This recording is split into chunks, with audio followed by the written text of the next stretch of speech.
go. It's time of the day for, not topic of the day, because this isn't going in a video, or it is going in a video, it's going in the review of the week, whatever we call it. This is the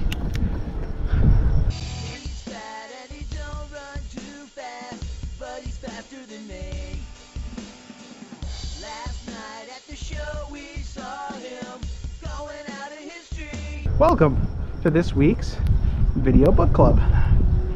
This week we will be discussing Strong Towns video on the I can't remember exactly what he calls it, but it's the growth Ponzi scheme. That's what he calls it. The video will be linked below as always, along with the video for next week. But the whole idea behind the growth Ponzi scheme, which I thought was, I mean, it's pretty accurate. They put a lot of time and effort into those videos when you watch them.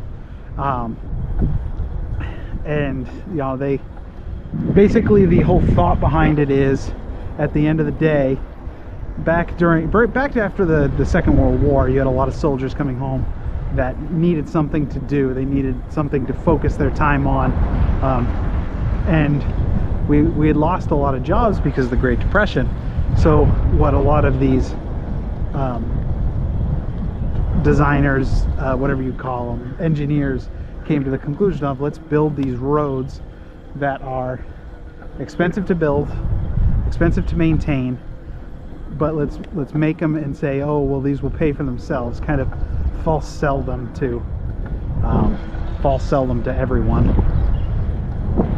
And basically what happened is, you know, they say, oh well, these need to be maintained every 25 years, but you know, they'll pay for themselves, and then 25 years comes around and they do not pay for themselves. They're actually wholly inefficient, and roads break down, and it's not good for them. Oh, we have a little one. I gotta be careful. Da, da, da, da. Hello. Hi.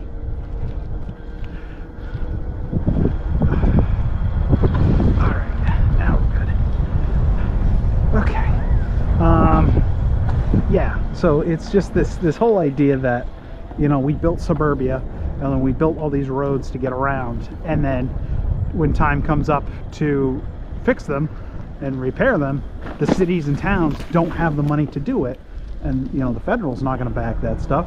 That's why they built them. They said, okay, you guys maintain them. And it's like, well, we can't. We financially just cannot maintain these things.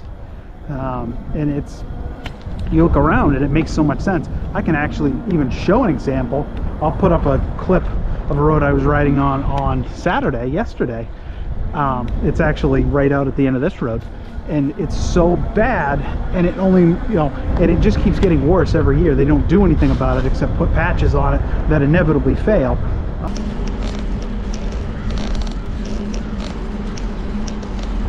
This is probably the closest thing to a protected bike lane you'll find in all of Maine. They refuse to pave this side of the road.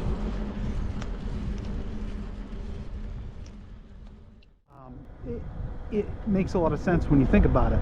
And so they talk about in that the whole solution to that would be, instead of rebuilding the road the exact same way that you would rebuild it every single time, how about rebuilding with the thought of pedestrians, the thought of other forms of traffic, cyclists, you know, and just, you know, bikes, and you know, make them safer for, you know, other forms of transportation.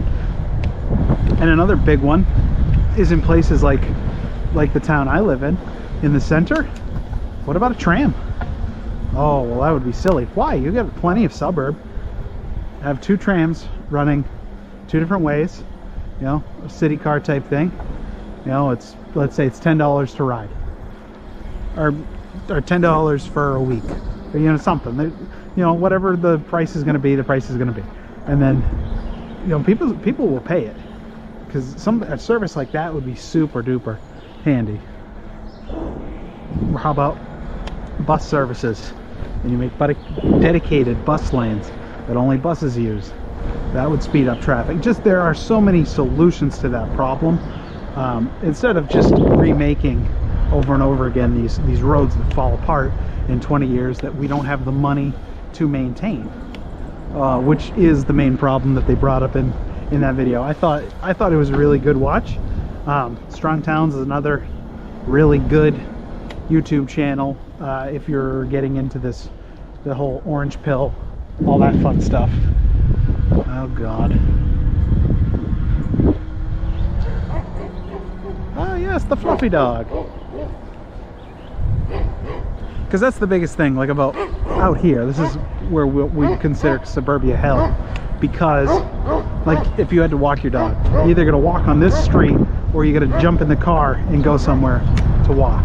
And I was someone who, you know, up until a year ago was one of those, okay, go get in your car and drive somewhere to go ride your bike or to go for a walk or any of that kind of stuff. And it's like, why? It shouldn't be that way. You should be allowed to just walk on the streets. You should be allowed to just ride your bike on the streets. There's no reason that you shouldn't be able to. Those streets exist for the people, not just for cars. And it kind of ties into not just bikes. Also did a video kind of breaking down the propaganda that GM made back after the Second World War. And he got onto the fact that, he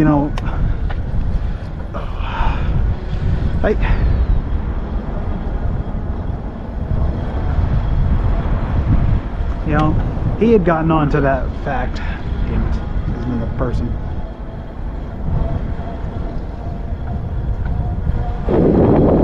And he had gotten onto that fact that the possibility is there that at one time or another that the poor road infrastructure was harming the ability to move products like produce and stuff like that.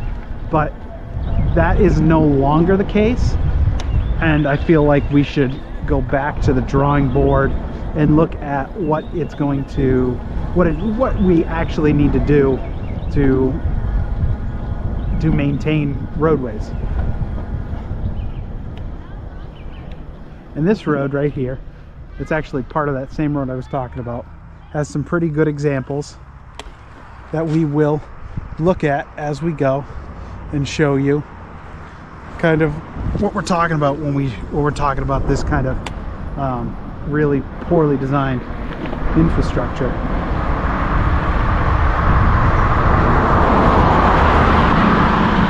One, it's narrow. Two, it's designed wrong. Cars think it's like 40 through here. It's a 35. 3-5. Road's breaking down.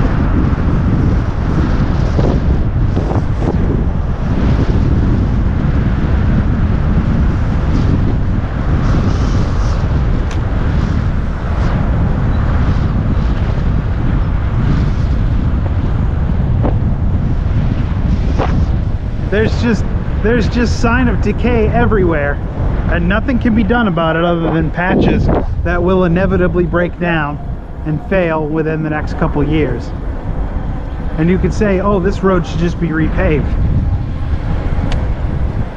That is, while that can be true, it can also be true that the problem will reoccur in not a very long time from now.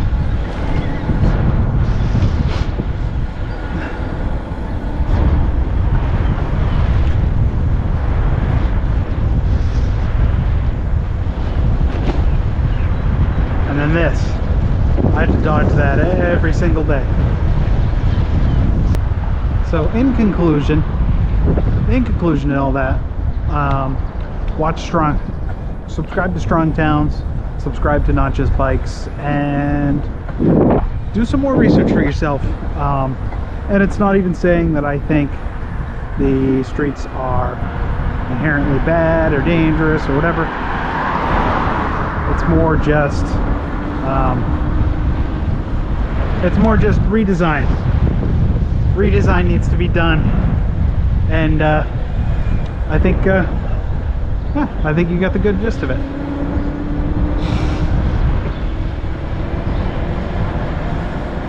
Architectural coatings.